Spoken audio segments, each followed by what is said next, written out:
Welcome, everybody, to episode 7 of Meet with Cheese Metaverse interviews.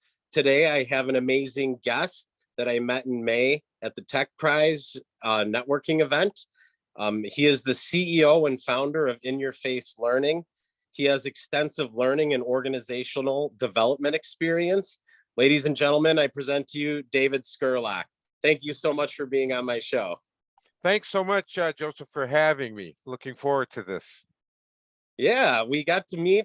Actually, you were one of the people that got a picture with my glasses on at that Tech Prize event in May. And yeah, it was really interesting to learn some new technology. I was really fascinated by what you did specifically. You have an extensive background kind of teaching in corporate America, but now you have In Your Face Learning. Tell us, what is In Your Face Learning all about?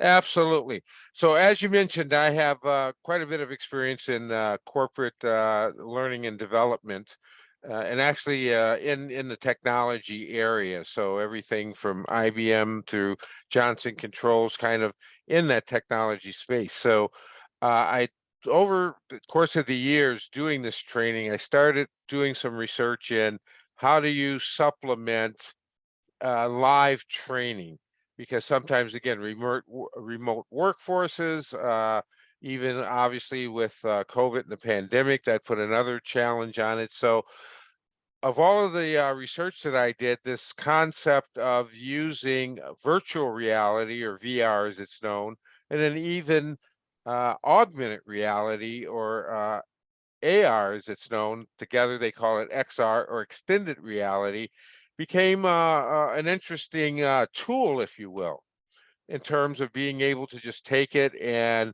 use it to take training, to summarize it to where the individuals are, as opposed to necessarily bringing the individuals to the training.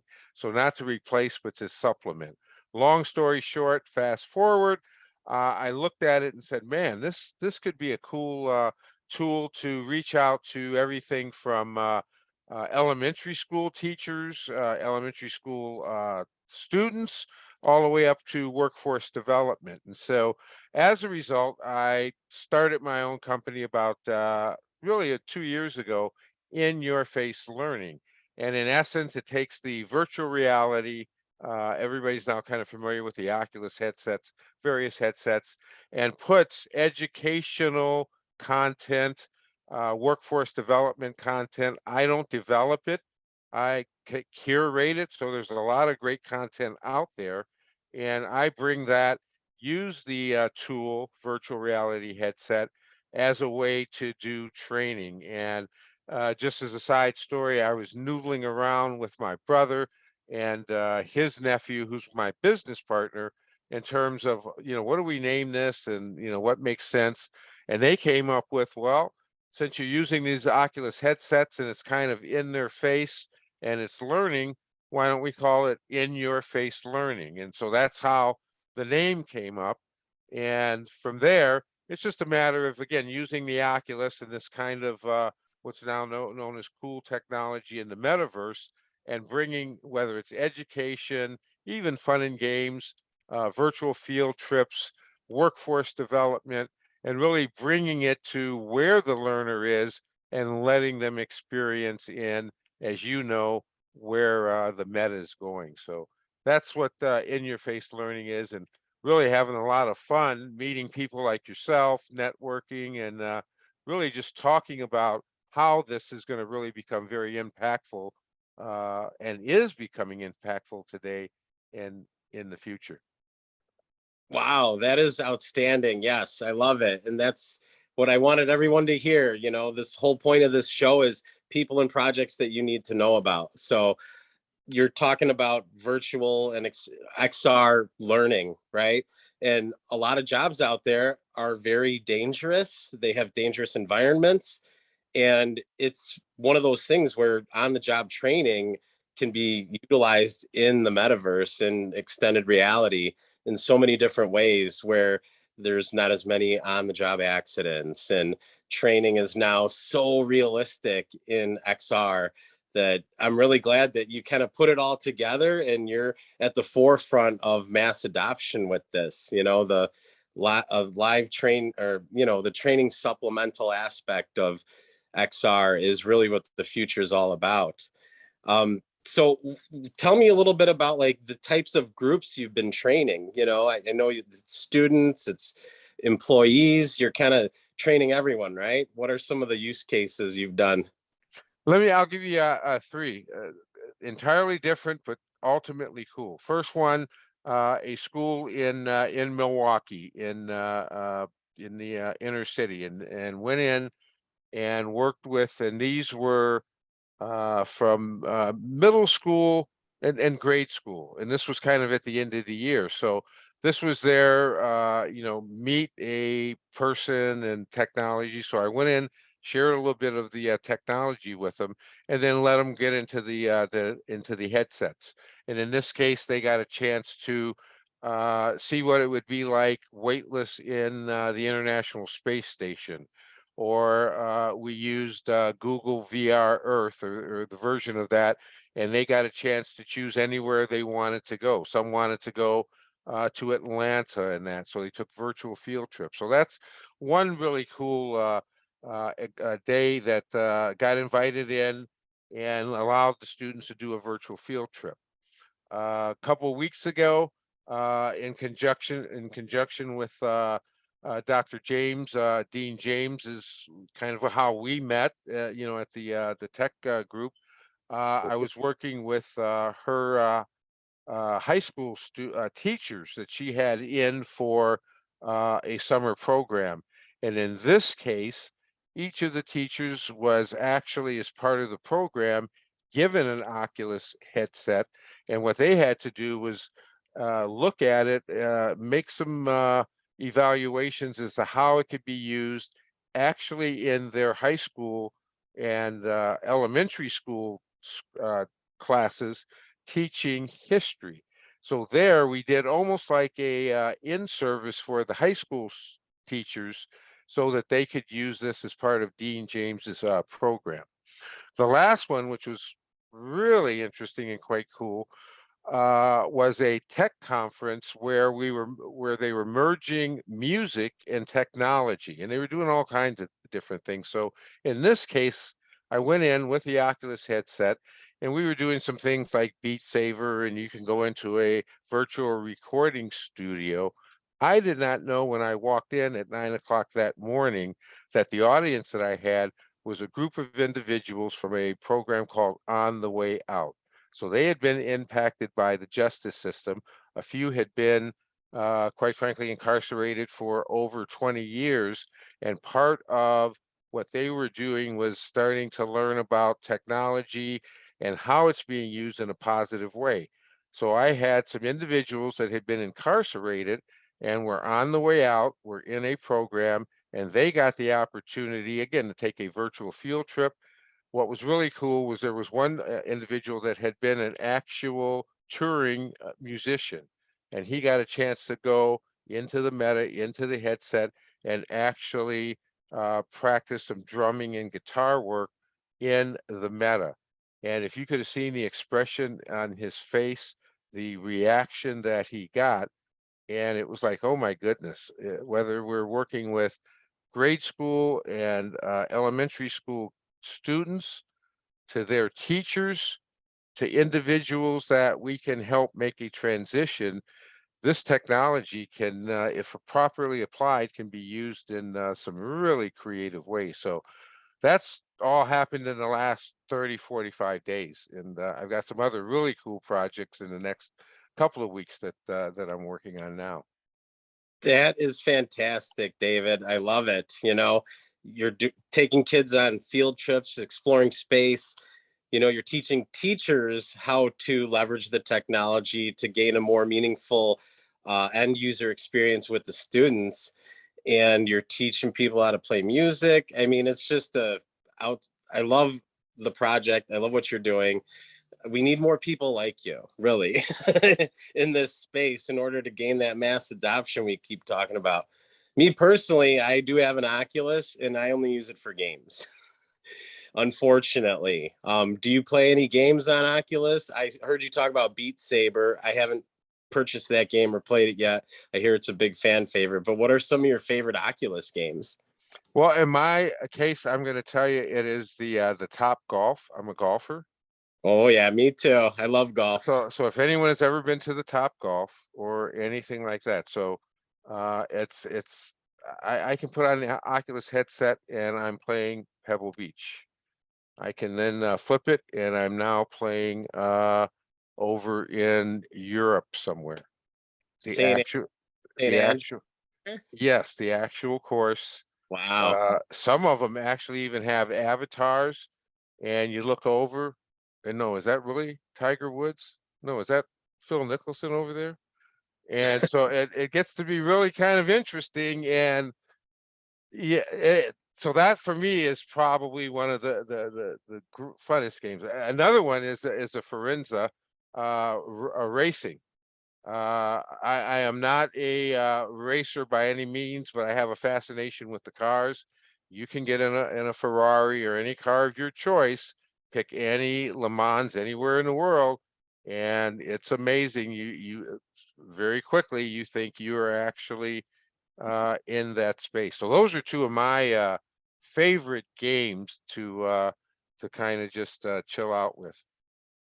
Yeah, I mean, I've been golfing for 30 years now. I can't believe it's been that long. I still can't break 80, you know, but I Hey, can shoot negative and, like some of the golf games like Golden Tee, love that game when you're out, I'm shooting negative 18. That'll never happen in real life. So, No, no, it won't. It won't. So yeah, that's fun. And again, Golden Tee, those same games that you mentioned, really now what you're doing is you're just emerging yourself. So just imagine it that now the sights, the sounds, the smell isn't there yet, but that's really what it is take Golden Tee or any games that anybody out there may be familiar with, and then just now add that uh extra dimension of surrounding yourself. And I bet that's probably the best way to describe the VR experience. And then take it just one step further. As soon as you do that and now put an education spin on it, that same engagement starts to happen. So all of a sudden I'm playing a game 1 minute, the next minute I'm exploring the heart, or the next moment I'm walking weightless in the space station. Now all of a sudden these kids start dreaming. Oh, wait a minute, I can be an astronaut. Wait a minute, I might be able to be and they're learning and having fun. And like you said, they're playing games. They're using the same gamification, the same psychology that gets us engaged in the games, in the learning, in the workforce development. And that to me is how I connected the dots from games to education to workforce development. And so after 25 years of bouncing around doing this for IBM to Johnson Controls, why not get some headsets and do this and have fun with kids and everybody else in between? yeah, you got to do what you love. And I could tell by the way you were talking to me about what you were doing in the virtual reality XR space that you're definitely someone who is an early adopter of the technology, but really wants to teach everyone about it. It makes sense to me like every school should probably have a VR XR program in place for teachers first, as well as the kids. It makes way too much sense that that's kind of the way learning is going to be adopted quicker, especially with students. But as far as some of the industries go, I know you've worked, for IBM, Johnson Controls, but what are some use cases or industries you think would really benefit from having this type of learning experience? I think, as you mentioned, the safety and practice. Give you a very specific example. The division of Johnson Controls that I was with was what was known as unitary products. So that was anything from a residential heat your house, cool your house, air conditioning to a 3-4 ton unit that could be on the top of any building that you see. Those big units on the top, individuals, the technicians need to know how to access them turn them off correctly. You don't, that's not like just flipping the switch down in your basement when you turn off the voltage for a 3-ton air conditioning unit. So you can use VR to simulate that. What is it like if you're up on the top of a roof, wind's blowing 30 miles an hour, and you have to get the panels off in order to safely do the troubleshooting? That's an example of, it's not going to replace, but it's going to be able to allow you to do something in a very, very safe way. And that's a very specific example that I believe to this day Johnson Controls is piloting. And I can give you a number of other uh, another one, Madison, Wisconsin.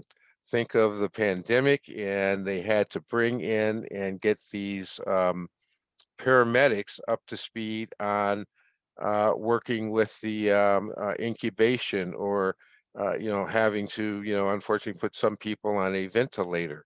Well, that's a very obviously time sensitive, uh, things could be going on. So there's an organization in Madison using the virtual reality that recreated that to allow these individuals to be baseline trained to be able to start to do that. Now, is it going to replace the actual working side by side with a doctor?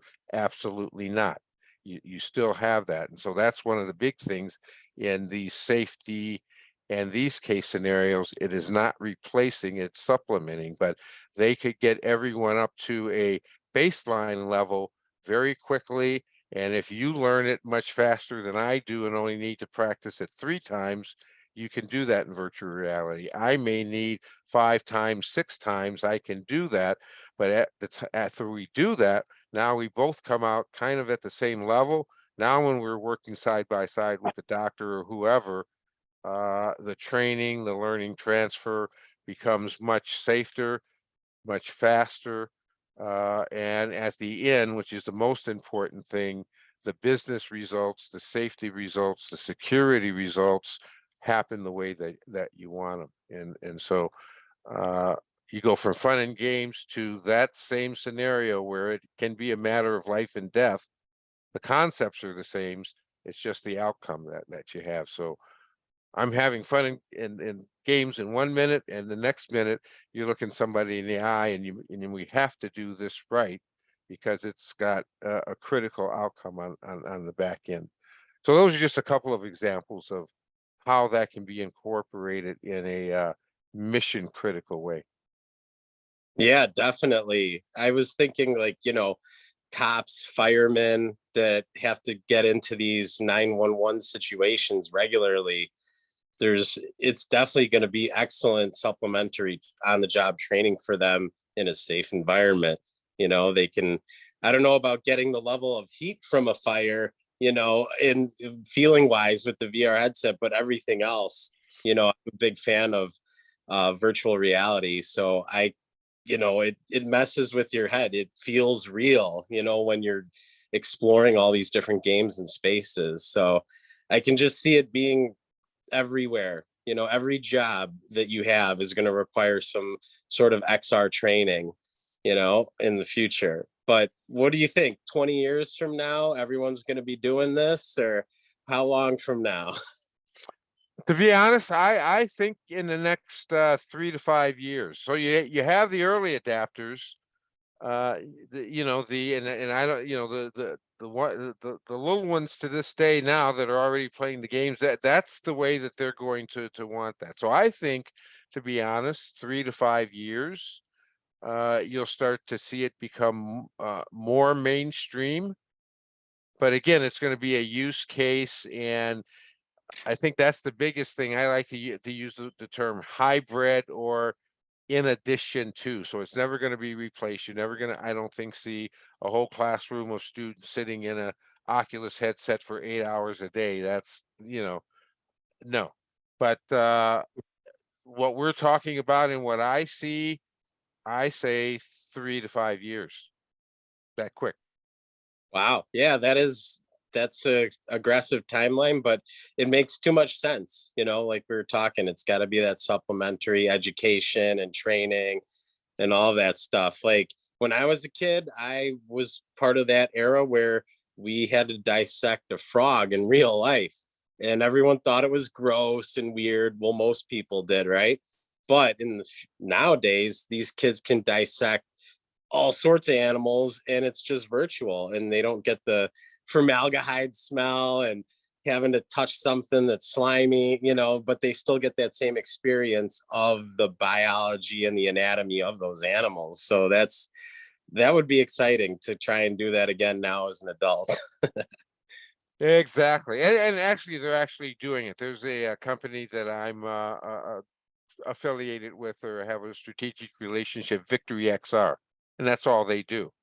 And the same organizations that provide the schools with the pigs, the frogs, the whatever they use, they have converted, not replaced, but all of their curriculum is now available in VR in a private meta that many universities are currently using.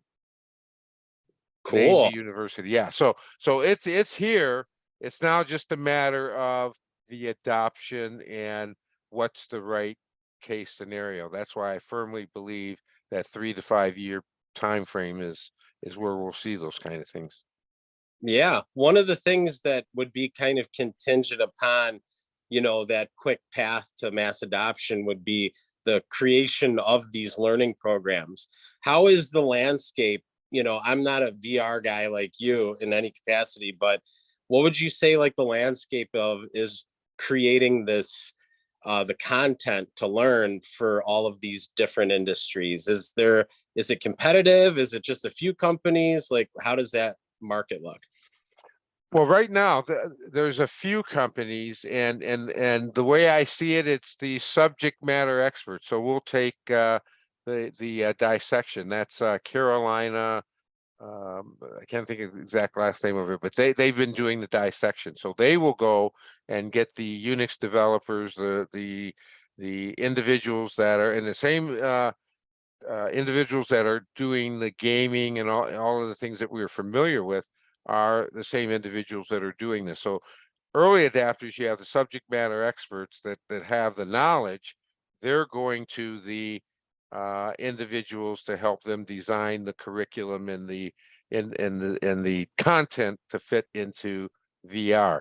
Then you have the gamers that have been doing this for a long time, and they're saying, well, we can take our knowledge of gamification and everything that has gotten people immersed in technology, and we'll partner with the fire extinguisher company, the fire truck company, the uh, uh, arms manufacturer, and we will show them how to take their content where you need safety, security, and so you see it that way. So what's really happening is really a conversion of the two. Subject matter experts saying, help me get my information into the extended reality. And these individuals that say, look at what we've done over here. I can work with you and get the content. So that is happening very, very quickly as we speak. That is why it's now moving from just the games we talked about to all of these other topics that we talked about. And uh, I think the gaming people that already know how to engage you are the ones that are going to take the lead and work with the subject matter experts, the whoever their content is, and say, let me get this in the very engaging extended reality format for you. And that's happening as we speak. Okay, so there is a lot of kind of partnerships happening to make sure that all this content's being created for everyone to use it in a relevant way. Exactly. Yes. Awesome. I'm really glad to hear that because, I just know the games and I love the games and they're fun and that's what I do. But as far as your services go, are you open to taking on new clients and booking new institutions that are looking to integrate this technology? Oh, absolutely. Because again, what we see is, and there's three kind of ways that will work. In some cases, it's just like this: education. Come in, work with us, explain more about this technology and how it works. So we'll do that. The other way that will work is, as I mentioned, we can come in. Right now, I've got about 8 sets of Oculus. They all have various educational things. So we'll come in and we'll do an actual workshop with the students, with the teachers, where we put them in the headsets, give them the experience. Again, educational. Some are fun. And then the other one is, as I'm working with the university and some others, they really want to adapt this as part of their curriculum. And so that's the other track that I'll do, where now we're really sitting down and saying, what's the business outcome? What's the educational outcome? And that's a much more customized way. So, yes, I'm excited to work in any one of those three lands. Let's just educate and make awareness. Let's experience it. Now let's really design, develop, and build it out and make it more personal for you. Any one of those three, love to chat and see if there's some synergies. And the cool thing is, in every one of those conversations like this, you learn something new, you discover another use case scenario, or maybe it's not the right tool for that case. So that's what I'm having fun doing now, is meeting with folks like you, having these conversations, and let's see where it can go. Yeah, you hear that, everyone? If you're looking for education in VR, XR, or curriculum, or you just want to host a workshop for your company or your school, reach out to this guy. David Scurlock is all in on this. He's an expert. So how do we book you? Like, should we go to your website, or what's the best way to see what you're doing and reach out to you? Absolutely. My website is www.inyourfacelearning.org. And I will tell you right now, here comes the technology disclosure. It is up, but I am rapidly doing some revisions to it because I've got a lot of new dynamic content.